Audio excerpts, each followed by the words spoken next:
I was given wine. We're feeling okay. Začala som tancovať, keď som mala 4 roky a mojou motiváciou boli tanečné filmy. Neskôr som hľadala príležitosti, ako a kde si zatancovať, a tak som natrafila na tanečné divadlo Urania, s ktorým tancujem už 12 rokov.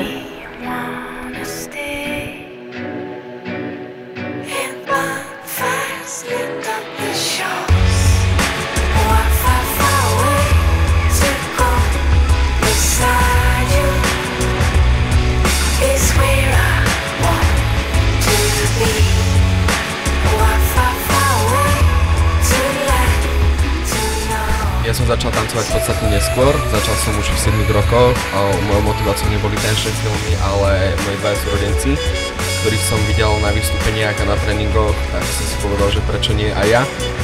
Som začal tancovať, v tanečnom divadle Urania tiež tancujem tam 11 rokov. Práca v Urani ma motivovala natoľko, že som sa rozhodol tomu tancu venovať aj ďalej a profesionálnejšie. Som vyskúšal prijímačky na konzervatórium, ktoré som zvládol, a teraz som rád.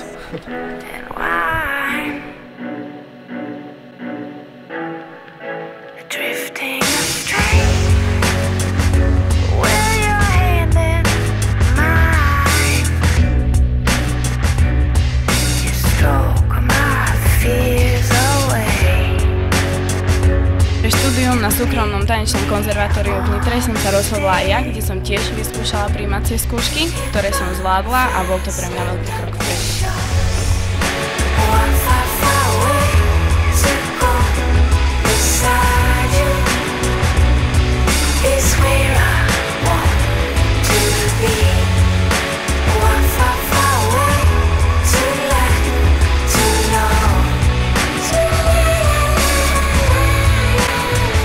Že som sa tancu začal venovať, pretože je to fakt vec, ktorá ma naplňa, pri ktorej si viem vybiť zlosť, pri ktorej viem vyjadriť vždy svoje pocity, či sú zlé, či sú dobré, a preto som rád, že existuje umenie, ktorému sa môžem venovať a ktoré mi takto v živote pomáha.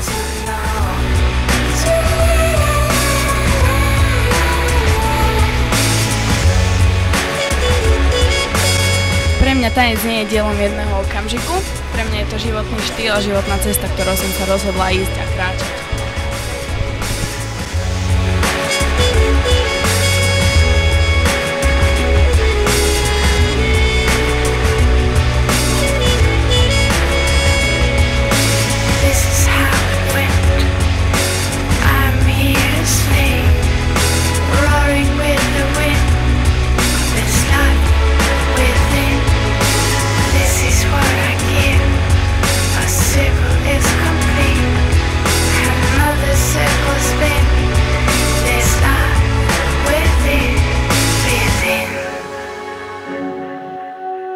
S Dominikou sa poznáme už strašne veľa rokov, už od detstva sme sa spolu hrávali, naše prvé tanečné kroky boli spoločné, takže myslím si, že po tých 12 rokoch spolu tancovania sa už natoľko dobre poznáme, že už vieme, čo jeden od druhého chce, a preto to tancovanie je pre nás strašne ľahké. Myslím, že my sme už prešli rôznymi tanečnými technikami spoločne, aj čo sa partneriny týka, aj rôznych solových vecí. Preto už sme konečne dospeli k štádiu, že s tou tancovou mnohokrát robíme len srandu, čo je tiež mnohokrát veľmi vtipné. Takže neviem, ja som rád, že sa teda poznáme a že spolu tancujeme. Spolu so súborom sme tancovali v Poľsku, v Čechách, na Slovensku, samozrejme. Boli sme v súťaži Slovensko má talent, kde sme sa dostali do druhého kola. Vlastne tancovali na rôznych vystúpeniach, festivaloch, súťažiach, takže vlastne fakt si myslím, že to bolo rôznorodé, čo sa toho týka. A boli to aj rôzne oslavy, zábavy, veľké vystúpenia, malé vystúpenia, takže myslím si, že sme si fakt takmer všetko už prešli.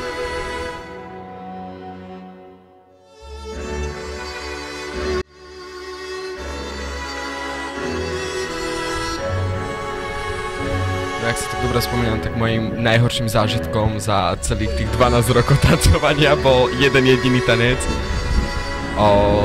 ktorý som tancoval ešte spolu s Domčou, ešte v dobe, keď sme tancovali v Laviciach, keď sme boli ešte len v tanečnom divadle Urania. Je to tanec Kleopatry, kde si myslím, že za tie 3 minúty som mal viac zranení, jak za celých 12 rokov. Tam už len pri príchode, jak sme len prišli, už som mal vytknutý členok. Hej, v ten deň ráno mi dávali dole sadru z ruky, takže myslím, že pohyby Kleopatry sa mi robili fakt super. A potom v polovici tanca sa mi roztrhol sa mi kostým, kúsoček, čo som mal na sebe. No a ku koncu, myslím si, že zabilo to, jak som si... Presne. Takže zážitok bol ešte aj po predstavení, keď som si našiel krvavý flag na zemi. Na našich doskách, čo znamenajú svet. Takže myslím, že to bol asi pre mňa môj najhorší zážitok. A najlepší bol asi to, jak sme tancovali na Slovenskom Má talent, kde som si prvýkrát zatancoval na doskách Slovenského národného divadla.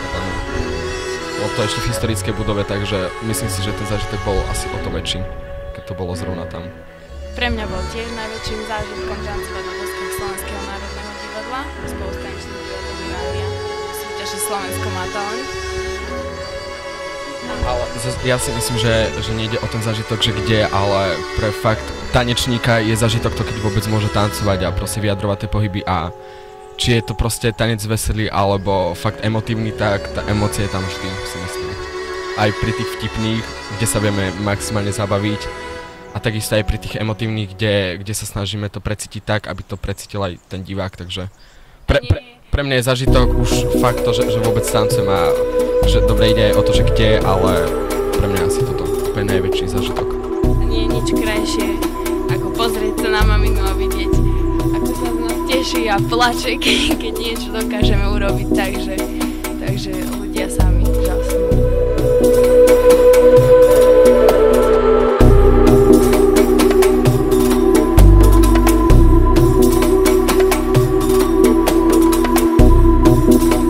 Tiež najväčší zážitok aj to, keď človek do toho vynaloží čo najviac, čo dokáže a potom príde do zákulisia, kde ho čakajú fakt najbližší, ktorí ho pochvália.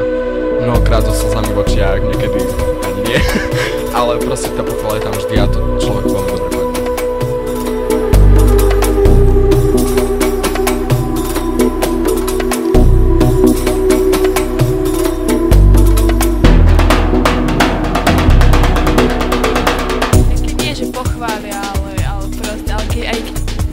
Povedia svoj názor, že neviem, nebolo to najlepšie, ale proste pre nás to je stále ten krok vpred, čom sa máme zdokonalovať, čo máme robiť lepšie.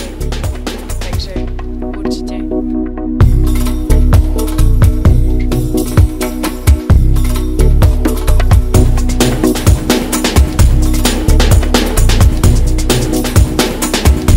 Ja si tiež myslím, že nie je vždy najlepšie, keď človeka len pochváli, pretože fakt nás posúva aj tá kritika, takže my sme radi aj za to. Tak.